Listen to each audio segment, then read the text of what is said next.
So now we are right outside Barcelona with Orial Artigas's La Rumbera. And I have been waiting to get some of his wines in a good enough quantity to put in the club, which wasn't good enough quantity.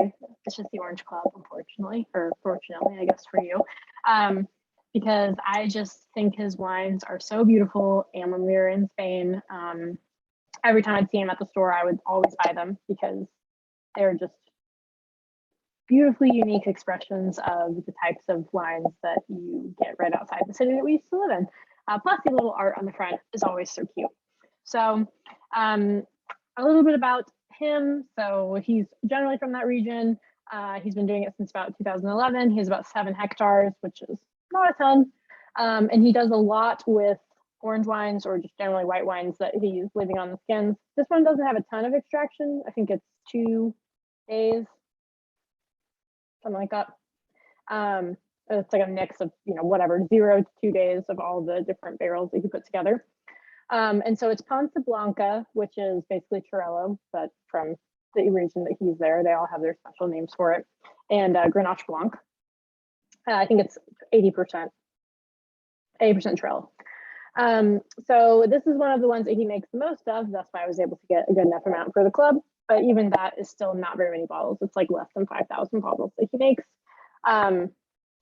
So what we know about it is that it also has a little bit of age. It's from 2018, so it has about 4 years. No, depending on when, it's about 3 to 4 years on it. So the color is coming from both of those things. It's not super extracted, but you're definitely going to be able to get a bit of the skin contact on there. So on the nose. Oh, I just have to address this. This is so funny. So I saw earlier, because I always read about what people think about the wines before I try them myself. And the very first thing that someone put on Vivino for this says, smells farty, but tastes fab.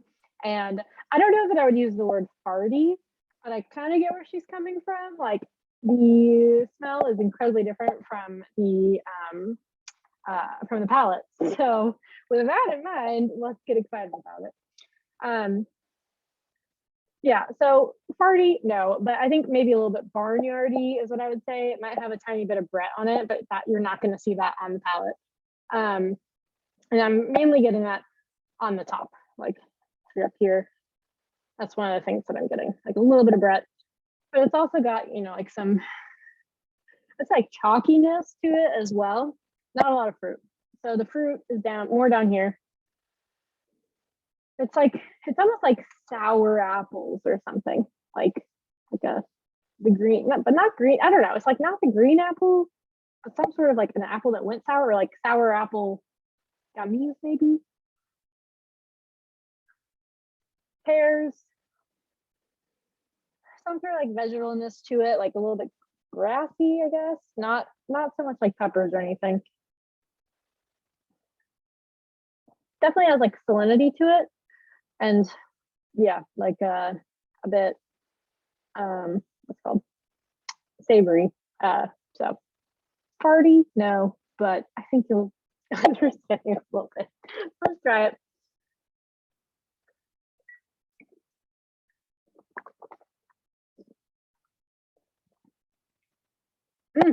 So good. So whatever it was, which I'm assuming it's Brett, I don't know for sure, is not there on the palate. It is like apple. Probably this one it's like the green apple, the like sour one. It's got like oranginess to it. Probably like a clementine, that's what it's called. Like a little bit like a clementine rind, maybe. Pear is still there. The minerality is there. That salinity is really lingering with me.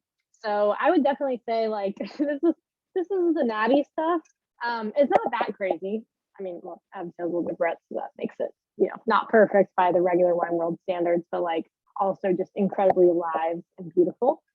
So this is a little bit of the natty stuff.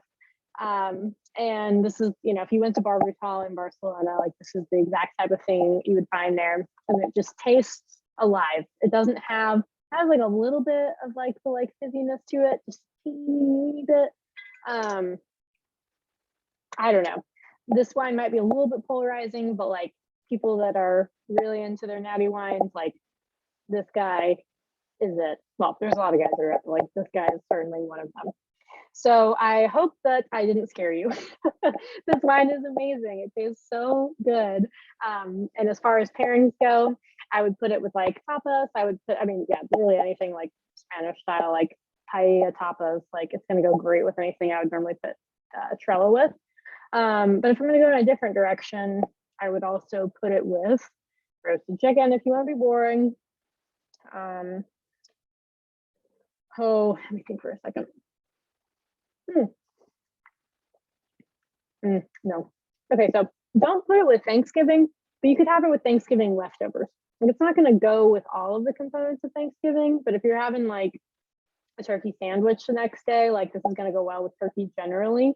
Or if you're putting stuffing, if you're doing stuffing on a sandwich with your turkey, or you're doing something like that, like that's where I feel like this would also do really well. So if you don't want to have it this month, I think it would certainly do really well with anything you're also going to pair with Thanksgiving. Or again, just, you know, all your Spanish foods. Can't go wrong with those. So enjoy.